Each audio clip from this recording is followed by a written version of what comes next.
လူက2မျိုးရှိရပေါ့နော်ပတ်စံရဲ့အထက်မှာရှိနေတဲ့လူတွေပတ်စံရဲ့အောက်မှာရှိနေတဲ့လူတွေ2မျိုးရှိပတ်စံရဲ့အထက်မှာရှိနေတဲ့လူတွေじゃသူ့ကိုယ်သူ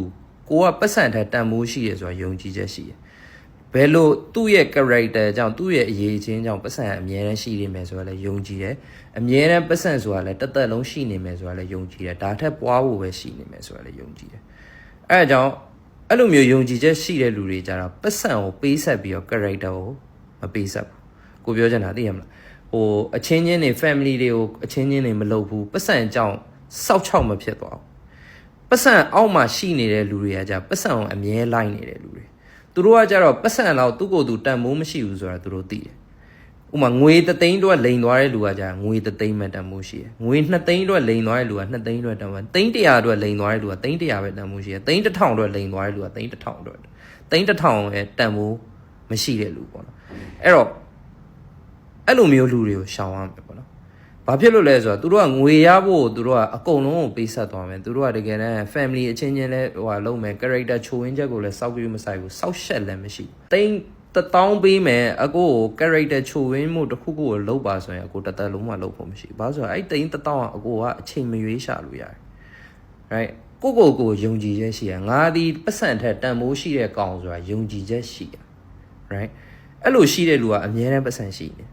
အဲ့လိုမရှိတဲ့ကောင်ကကြတော့ဘယ်လိုလဲဆိုတော့စောက်ပတ်စံကိုလိုက်ဖို့အတွက် तू ကတကယ်တမ်းမိသားစုအချင်းချင်းနဲ့လုံမယ်ညီကိုမောင်နှမတွေလည်းလုံမယ်ဟို customer တွေပေါ်မှာလည်းလုံမယ်အဲ့လိုမျိုးကောင်တွေကကြတော့တကယ်တမ်းဘယ်တော့မှလည်းစောက်ဖြစ်ရှိမှာမဟုတ်ဘူးဘယ်တော့မှသူတို့တစ်ချိန်ညရင်ပတ်စံတွေအရန်ရှာခဲ့ရင်တော့သူတို့ပီတိရမယ်ကောင်တွေမဟုတ်သူတို့ဘဝတွေကဘယ်တော့မှကောင်းမှာမဟုတ်ဘာလို့ဆိုတော့သူတို့သိလိမ့်မယ်ငါသိန်း1000ငါ Ferrari ဝယ်ထားလဲငါစောက်6ပါဆိုတာ तू သိလိမ့်မယ်ငါ Ferrari ဝယ်ထားလဲငါလိန်ပြီးတော့လူတွေကိုဖြတ်ထိုးလောက်လာပြီးတော့သူတွေကို character တွေပေးဆက်လာပြီးတော့ငါမိသားစုတွေငါရဲ့ customer body မှာဂျင်းထည့်ပြီးတော့ဒီပတ်စံရထားတယ်ဆိုတဲ့ကောင်အဲ့ကောင်ကစောက်6အဲ့ကောင်အဲ့လိုနေရာအဆိုးဆုံးပဲပတ်စံတွေရပြီးတော့မှကိုစောက်6လို့ခံစားရတဲ့ဘဝဘယ်တော့မှပြောင်းလို့မရတော့ right it's the story ဒီပတ်စံကိုရဖို့အတွက်မင်းရဲ့ story ကတကယ်ကောင်းလား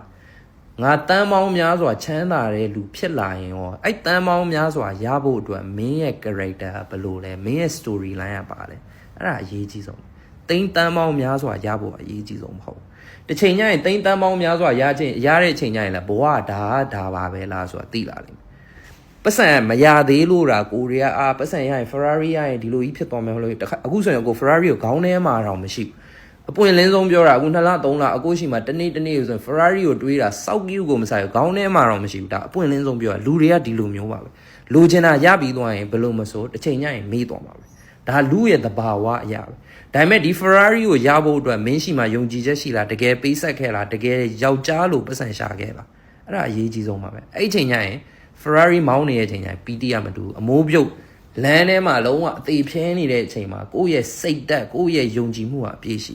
စောက်ချောက်လို့ခံစားရမှာပေါ့အဲ့တော့ပတ်စံကိုစောက်ချောက်လို့မရှာပါနဲ့ပတ်စံရဲ့အထက်မှာရှိနေတဲ့လူဖြစ်ပါစေပေါ့